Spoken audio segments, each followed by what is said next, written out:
हैं जिनके बारे में मैं आपका ध्यान आकृष्ट करूंगा उदाहरण के साथ में, ताकि आप लोग जिनको अभी पीपीओ मिल चुके हैं, तो पीपीओ के हिसाब से यदि आपकी पेंशन की गणना आप एक बार फिर से चेक करेंगे तो उसमें काफी विसंगतियां हैं। हमारे कुछ साथी हैं जिनके पीपीओ को हम लोगों ने चेक किया हुआ है और माननीय न्यायालय के समक्ष हम इस विषय को ले जा रहे हैं, और हम पीपीओ के माध्यम से ही इस बात को प्रमाणित करेंगे कि ईपीएफओ संगठन ने जो भी कहा हुआ है गणना के लिए, वो गणना अपने आप में ही गलत है।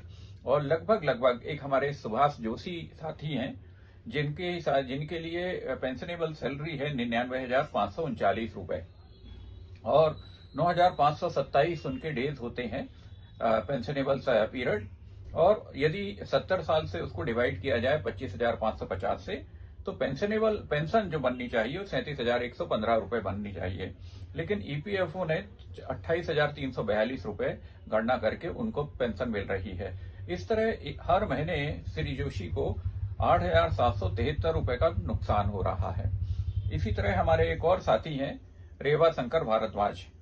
रेवा शंकर भारद्वाज जी के साथ में जो उनको बेसिकली मिलना चाहिए, पीपीओ से मिल रही है 22,504 रुपए पेंशन, और जो पीपीओ मिला है उसकी गणना यदि हम नियमानुसार करें ईपीएफओ के हिसाब से ही, तो वो 25,494 रुपए का होता है।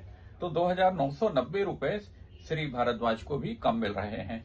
ऐसे हमारे बहुत से साथी हैं जिनके हम लोगों ने गणना की हुई है। मुझे लगता है कि आप सभी को मैं एक बार सचेत करना चाहता हूं कि एक बार पीपीओ को फिर से उसका अवलोकन करें और उसकी गणना को एक बार डेज के हिसाब से चेक करें। कुछ में ऐसा है, जैसा परसाई साहब ने बताया, कि 2 साल का वेटेज भी जोड़ा ही नहीं गया है। कुछ में उन्होंने वेटेज जोड़ा है लेकिन उसमें डेज का कैलकुलेशन गलत किया हुआ है। ये भी आप ध्यान रखें कि आखिरी के 60 महीनों का जो भी बेसिक आपका टोटल औसत आता है, उस औसत को भी आप अपने पास में, आपके पास में शीट होनी चाहिए, उससे चेक कर लें। और मुझे लगता है कि एक बार यदि आप इस तरह से रिप्रेजेंट करेंगे ईपीएफओ को, तो वहां पर भले न्याय ना मिले, लेकिन अपनी बात कहने के बाद में आप न्यायालय में अपनी बात को प्रमाणित करने में सफल होंगे। और भी कुछ विसंगतियां हैं जिनके बारे में माननीय न्यायालय के समक्ष हम अनुरोध करने जा रहे हैं, और उसमें सबसे बड़ी डिमांड जो परसाई साहब ने बताई हुई है कि जो हमारे एरियर पे हमको इंटरेस्ट मिलना चाहिए। मैं अपना खुद का ही उदाहरण देता हूं। मुझसे ईपीएफओ ने 10,973 रुपए का 10,973 रुपए का इंटरेस्ट लिया हुआ है। टोटल डिमांड लगभग मेरी 20 लाख थी, तो 11 लाख रुपए इन्होंने सिर्फ इंटरेस्ट के रूप में लिए हैं। तो ये समझिए कि आपने तो इंटरेस्ट पे लिया हुआ है ईपीएफओ ने, लेकिन हमारा जो एरियर था उस पे 1 रुपए का इंटरेस्ट नहीं दिया है। तो इसके बारे में भी हमारे जो एडवोकेट सर है उनसे चर्चा हुई है, और इस विषय को भी माननीय न्यायालय के समक्ष रखकर और हम न्याय पाने के लिए जा रहे हैं।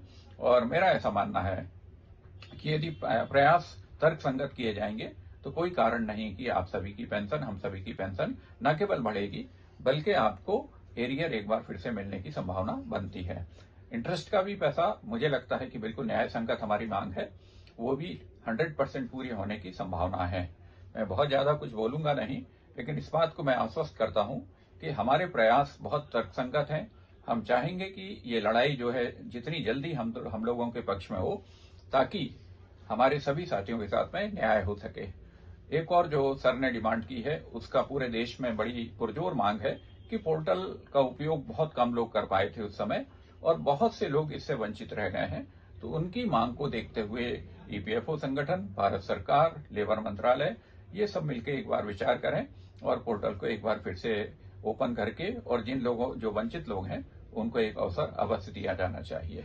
मैं अपनी बात को यहीं विराम देता हूं और सभी साथियों के लिए शुभकामनाएं देता हूं, और आने वाला कल ईपीएफओ के माध्यम से आपके लिए और नई सौगात लेके आएगा। इन्हीं शुभकामनाओं के साथ बहुत बहुत धन्यवाद।